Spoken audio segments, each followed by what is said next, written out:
were born in Turkey. Yes. And you came with your family to the U.S. through a route that included Italy. And you've lived in Los Angeles for many years. What brought you to Los Angeles? Well, I came first to New Haven, Connecticut, at age 12. I was educated there, and I got a scholarship to study in the Yale School of Fine Arts, where I went for 4 years. And on my 4th year, I got honors for the year and won a fellowship to study in the American Academy in Rome, where I was for a year and a half. It was one of the great periods in my life. And then when I came back, 1937 or so, Roosevelt had a law that 2 to 2.5% of any cost of any federal building should go to some form of art.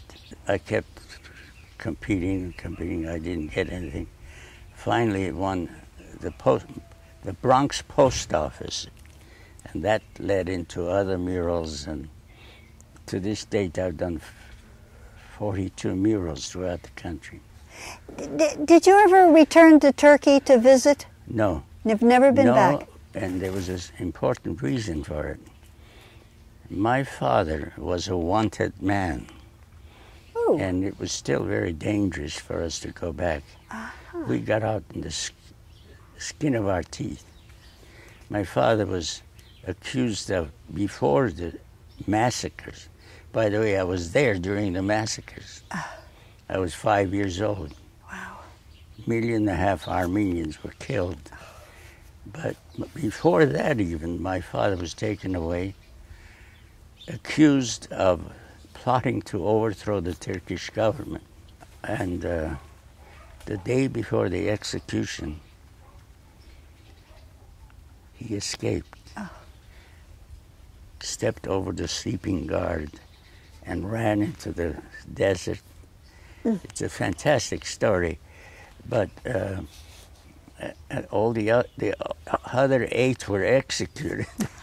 Oh, Jerry, so for me incredible. to go to Turkey at any time after that would have been very... So your name is... Now I can go. That's really... And you also taught, did you not? Did you teach at Chouinard? Yes, I taught from 60 to 64 at Otis. Mm-hmm. And then from 64 to 63 at Chouinard. Was that a good experience, being a teacher? Yes, I enjoyed it very much, and I love teaching. You learn so much from your students. Yeah, exactly. But it's too time-consuming. Yeah. Frankly, I didn't like the idea of getting up in the morning, putting a suit and tie on, and getting into that traffic. Yeah, exactly. So I gave it up. Yeah. When did you guys meet? And how? It was at a church, All Saints Church, here in Pasadena. Had an exhibition of some artists. Mm-hmm. I was on the jury, and I gave the first prize to John Outterbridge. And then, before the thing opened, I bought it. Oh, that's great. Did you still have it? Which is very unethical. Art was, as far as I'm concerned, it was in nature before we were. When we came into realization, we started to mimic.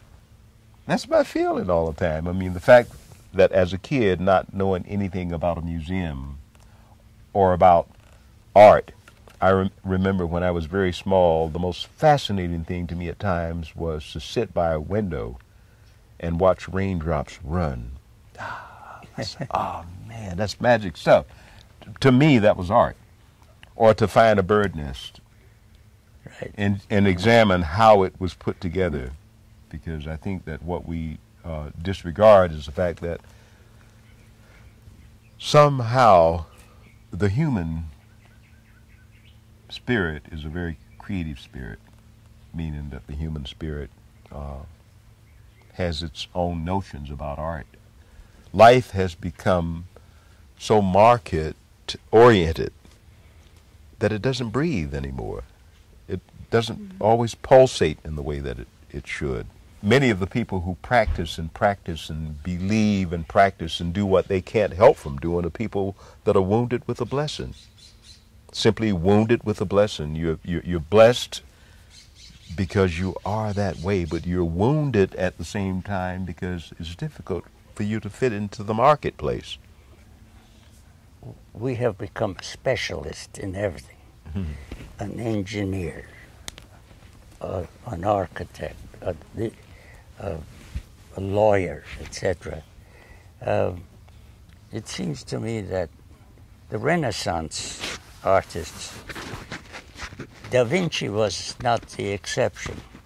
All of them, if they were artists or painters, they knew enough about architecture and sculpture and city planning and philosophy and everything else. And each time you do something else, you're bringing something into your original thing that you couldn't have unless you did it. I mean, that is so fundamental that you don't do just one thing.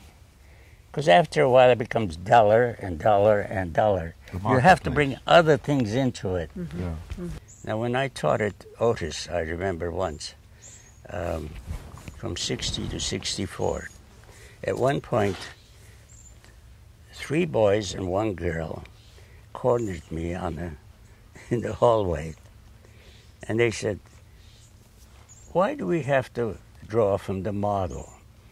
It was like somebody threw cold water on my face.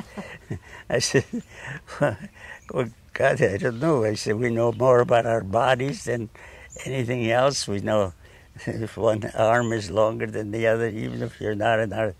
We could learn proportions, form, how to express form, etc." Mm-hmm. They said, No. Why do we have to draw at all?" I said, "What are you saying?" They said, "Well, look at de Kooning. Look at Pollock." I said, "How old are you, bud?" He was 22. I said, "Have you ever seen drawings by de Kooning when he was your age?" I mean, he loved this French, very technically detailed kind of things. And Pollock studied with Thomas Hart Benton. Mm-hmm. I mean, all of them had these strong foundations. And I think ever since then, part of our problem with today's art is that the schools don't stress the fundamentals. They don't stress they don't stress drawing. Mm-hmm. I don't care what direction you want to go. Mm-hmm. It's like you have to learn how to make paragraphs and sentences before you can break those rules, right? Mm-hmm. You're both very interested in jazz because I remember somebody maybe it was Charlie Parker used to come to these soirees. Yeah. Well, I met Charlie Parker in 1948 at a party, and the party was kind of dull, frankly. 2 o'clock in the morning, I said, "Listen, this party's not getting anywhere. Why don't we go to my ranch and go skinny dipping?" First we went horseback riding without any saddles and any clothes. At 2:30 in the morning. Then we went swimming, skinny dipping. And 7 o'clock in the morning, Charlie said, "In order to repay your hospitality, I'm going to bring some 5 talented boys and give you a jam session on Monday." Didn't ask me whether I was free or not. Well, Monday arrived at 9 o'clock, 50 people. And the minute they picked up the horn, the electricity, that one was unbelievable. Wow. And just about that time, some girl came to me and said, "If Charlie Parker will ask me in a nice way, I'll take all my clothes off and rock back and forth on your hobby horse," which I had made. So I said, Charlie, so he got on his knees and said, please, whereupon she very seductively took everything off and tiptoed up to rock back and forth. I said, well, it was a hot summer day. Well, she's going to do that. I'm going to take my shirt off. And Charlie said, I'm going to take my pants off. And within 10 minutes, the whole orchestra, and in 15 minutes, 35 people they're entirely nude, going, bum, ba, bum, bum, ba, da, ba, ba, bum.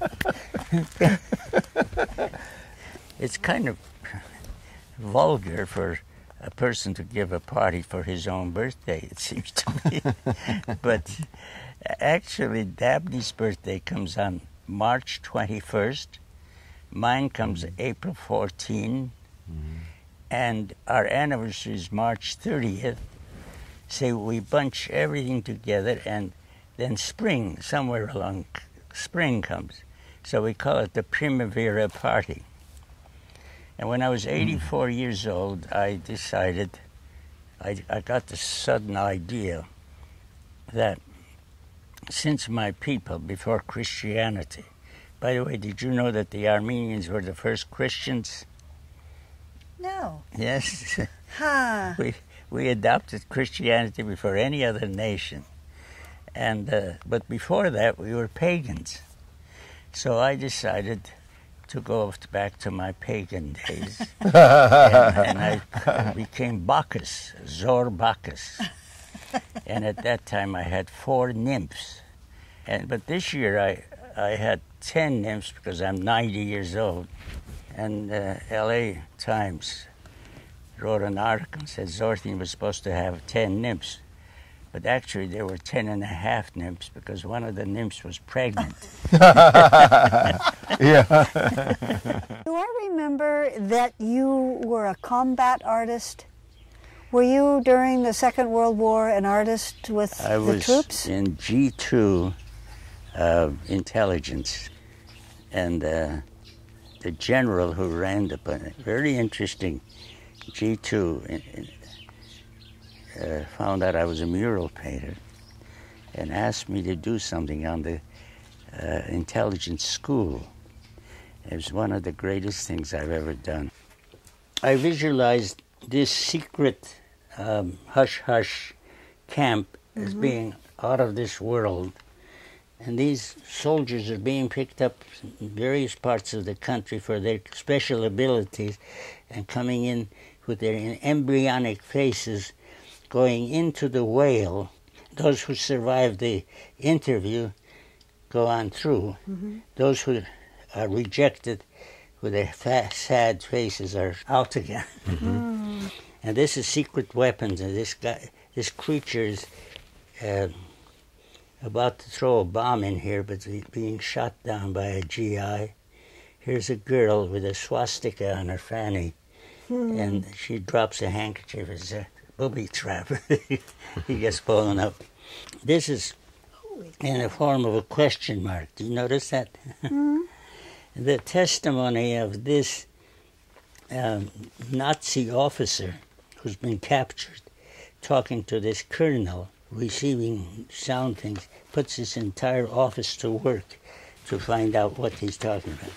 And then goes on and on. And there's a mid-course examination, and those who survive go on. And then you go into 5-man teams with allied nations to go overseas. Then there are those very talented soldiers who are left behind to go specialize things like going into unknown structures where there might be the enemy. And this is in the form of a revolver. Do you notice that? This is the graduation where they get their diplomas, and then finally they're poured into a pool, it was called, and they go overseas. And this one, television was invented but never used at that time.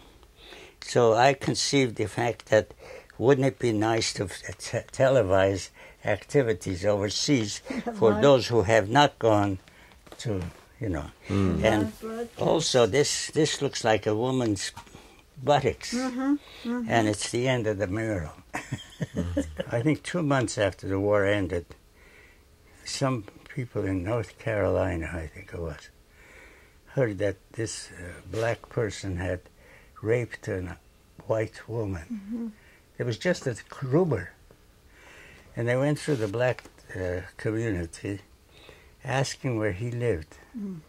And as they went, the blacks were so frightened that they would tell him. And they shot that woman. They shot 4 people before finding this guy, and then they hung him without any trial or anything.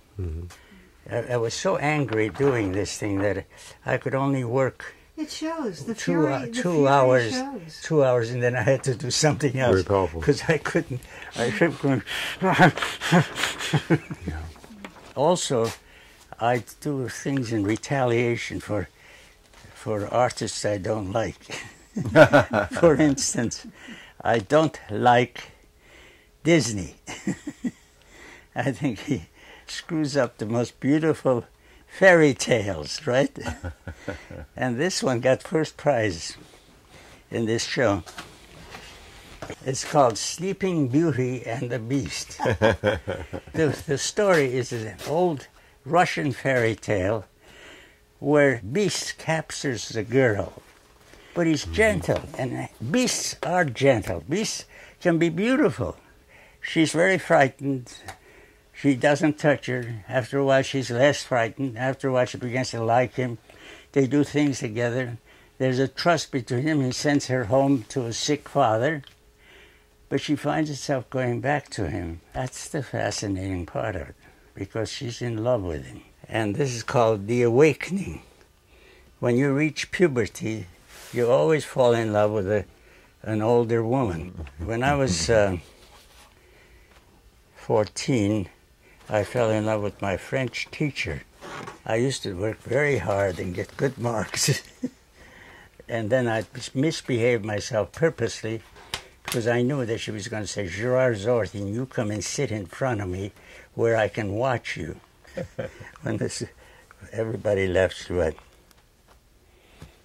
she took my hand and she said, Jyrair, I know you like me and I like you, but you're too young for me.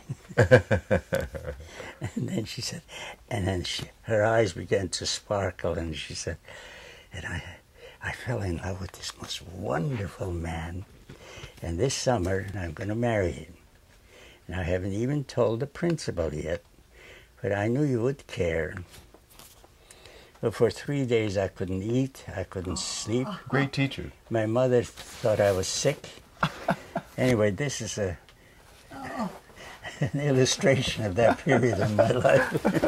When I have my show, I'm going to have one room of very erotic things, and then you have to have a guard in front of you. You have to say, I'm seeing with my own volition, so I'm not accused of shocking young children. See, I hate pornography, but I think eroticism has its place. It's